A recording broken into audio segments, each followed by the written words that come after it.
NL Verma के channel में आपका स्वागत है। पेश है कछुआ और खरगोश की सबक सिखाने वाली 5 नई कहानियाँ। बिल्कुल नई दृष्टि, नई कहानी, नए तेवर में। एक समय की बात है, जंगल में एक खरगोश और कछुआ रहते थे। खरगोश तेज दौड़ने में माहिर था, जबकि कछुआ बहुत धीरे धीरे चलता था। खरगोश ने कछुए का मजाक उड़ाया कि वह बहुत धीमा चलता है। कछुए ने इसे सुनकर खरगोश को दौड़ की चुनौती दे दी। खरगोश हंस पड़ा और उसने तुरंत चुनौती स्वीकार कर ली। दौड़ शुरू हुई। खरगोश तेजी से दौड़ता हुआ बहुत आगे निकल गया। उसे लगा कि कछुआ तो बहुत पीछे रह गया है, इसलिए रास्ते में आराम करने का सोचा और एक पेड़ के नीचे सो गया। इधर कछुआ अपनी धीमी गति से लगातार चलता रहा। उसे मालूम था कि वह तेज नहीं दौड़ सकता, लेकिन उसने हिम्मत नहीं हारी और लगातार दौड़ते रहा। कुछ समय बाद कछुआ खरगोश को सोता हुआ पार कर गया और धीरे धीरे दौड़ के अंतिम बिंदु तक पहुंच गया। जब खरगोश की नींद खुली तो उसने देखा कि कछुआ जीत के करीब पहुंच चुका है। खरगोश ने दौड़ने की कोशिश की, लेकिन तब तक बहुत देर हो चुकी थी। कछुआ पहले ही रेस जीत चुका था। सीख: धीमी और लगातार स्थिर चाल से ही जीत मिलती है। कहानी नंबर 2, कछुआ और खरगोश, नए तेवर में नई कहानी, नई प्रेरणा। रेस हारने के बाद खरगोश निराश हो जाता है। वह अपनी हार पर चिंतन करता है और उसे समझ आ जाता है कि वह अति आत्मविश्वास के कारण रेस हार गया। उसे अपनी मंजिल तक पहुंचकर ही रुकना चाहिए था। बीच का सोकर उन्होंने गलती किया। अगले दिन वह फिर से कछुए को दौड़ की चुनौती देता है। कछुआ पहली रेस जीतकर आत्मविश्वास से भरा होता है और तुरंत मान जाता है। रेस होती है। इस बार खरगोश बिना रुके अंत तक दौड़ते जाता है और कछुए को एक बहुत बड़े अंतर से हरा देता है।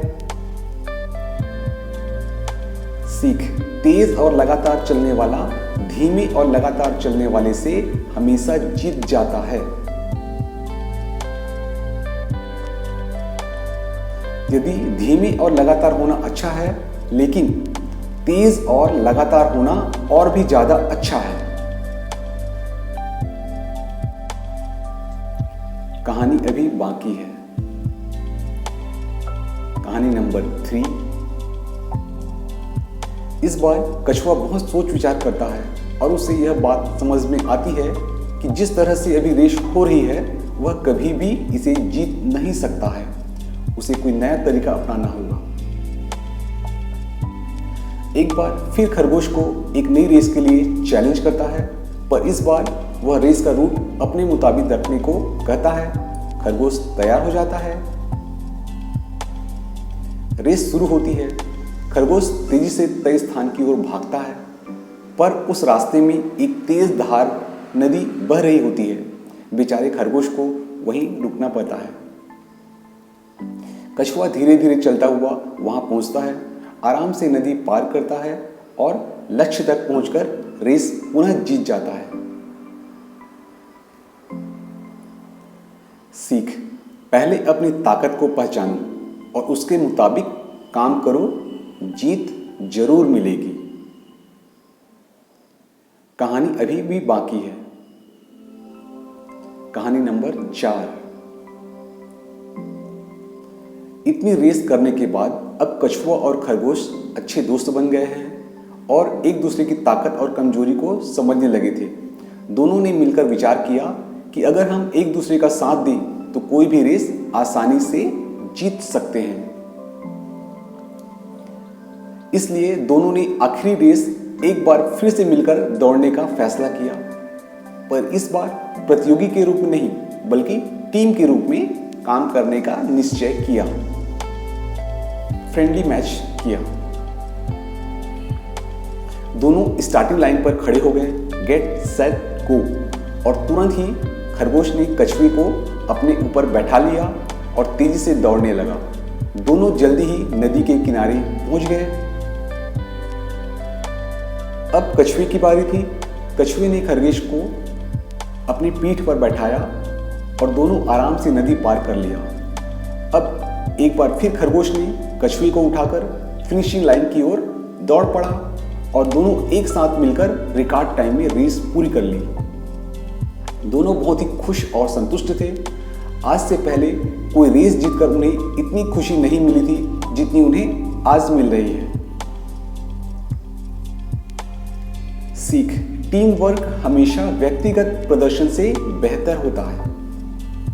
व्यक्तिगत रूप से आप चाहे जितने भी दक्ष और होनहार हों, लेकिन अकेले दम पर हर मैच नहीं जीत सकते। अगर लगातार जीतना है तो आपको टीम में काम करना सीखना होगा। आपको अपनी काबिलियत के अलावा दूसरों को ताकत को भी इस्तेमाल करना होगा और जैसी परिस्थिति हो उसके हिसाब से टीम की ताकत का इस्तेमाल करना होगा। कहानी अभी भी बाकी है। कहानी नंबर 5। मैं हाल ही में एक महात्मा से मिला जिन्होंने खरगोश पाल रखा था। उन्होंने कहा, यह वही तुम्हारे बचपन में सुनी खरगोश कछुए की कहानी वाला खरगोश है, बैठो और इसका इंटरव्यू करो। और फिर खरगोश की ओर से महात्मा बोलने लगा, हाँ, मैं यही खरगोश हूँ जो दौड़ में कछुए से हार गया था। चूंकि किसी पत्रकार ने आकर मुझसे नहीं पूछा, इसलिए मैं खुद ही अपनी कहानी बताता हूँ। मैं आलसी नहीं था, मैं तेजी से कूदकर भागा और जब मैंने पीछे मुड़कर देखा तो कछुआ मुझसे काफी पीछे था। रेस शुरू होने से पहले कछुआ बिना रुके सैकड़ों मील तक चलने की अपनी क्षमता की सेखी बघार रहा था। क्योंकि जीवन मैराथन है, कोई फर्राटा दौड़ नहीं। मैं उसे दिखाना चाहता था मैं दोनों ही कैटेगरी में दौड़ सकता हूँ। उस पर अच्छी बात बनाने के बाद मैंने हल्की झटकी लेने का तय किया। केले के पेड़ के नीचे घास से भरी वह गोलाकार चट्टान किसी तकिए जैसी थी। जैसे ही उस पर मैंने अपना सिर रखा, मधुमक्खियां गीत गाने लगी और सरसराहट भरी आवाज के साथ पत्तियां ऑर्केस्ट्रा बजाने लगी। उन सब ने मिलकर मुझे सुलाने का षड्यंत्र रचा और उन्हें सफल होने में देर नहीं लगी। मैं सपने में एक खूबसूरत जलधारा में लकड़ी के सहारे बह रहा था। मुझे एक किनारे ले गई जहां ये महात्मा ध्यान मग्न थे। उन्होंने आंखें खोली और पूछा, तुम कौन हो? मैं खरगोश हूं और एक रेस में दौड़ रहा हूं। क्यों?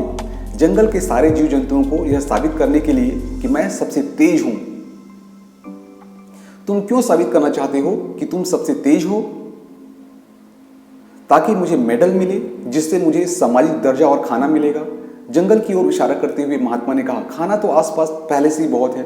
उन सभी पेड़ों को देखो, सभी फलों से लदे हुए हैं। उन शाखाओं को देखो।